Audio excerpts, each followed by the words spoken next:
Hi everyone. In this video, I'm going to show you how to make anime art using AI.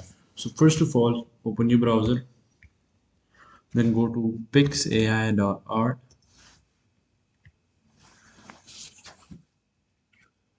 You will get to this window. So the first thing you have to do is to create an account, and after that you will get 3000 credits which are used for making anime pics, and you can also get 10,000 daily credits.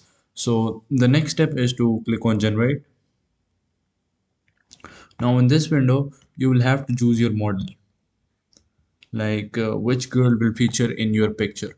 Like these three are the most realistic ones, these last three, and you can, while the other ones are like cartoonish in art style, you can choose anyone, but I'm gonna choose like this thing. Let's say click on confirm.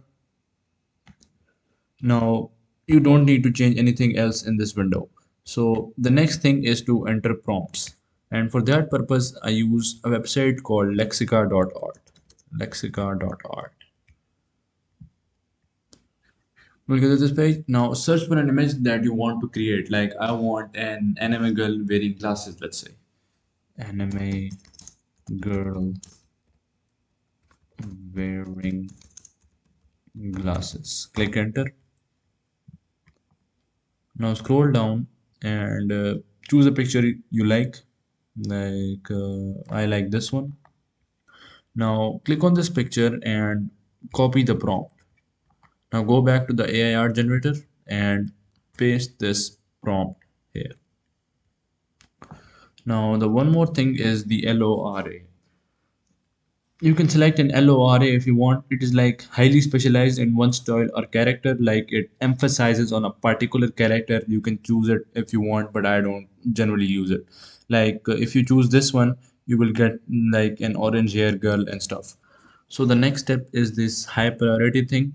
Like if you check it, you will have to create pictures with a higher number of credits, but it will take less time. But if you uncheck it, it will take less credits, but it will take more time. So I recommend checking it so that it takes less time, as you get 10,000 credits every day. So the final step is click on let's go, and it creates the images for you. Once the images have been generated, you can scroll down to see which one if you like. Like, let's say I like this one. So you can do different stuff with this picture. Like, you can edit this, you can use as a base image, and you can download it. So, and you can also download it and describe an image. So, if you want to download it, just click on this button and save it as you want. But if you want to use as a base image, you can do that as well. So, that's how you can use AI for making anime art. Hope you guys liked it. Thanks for watching. Bye.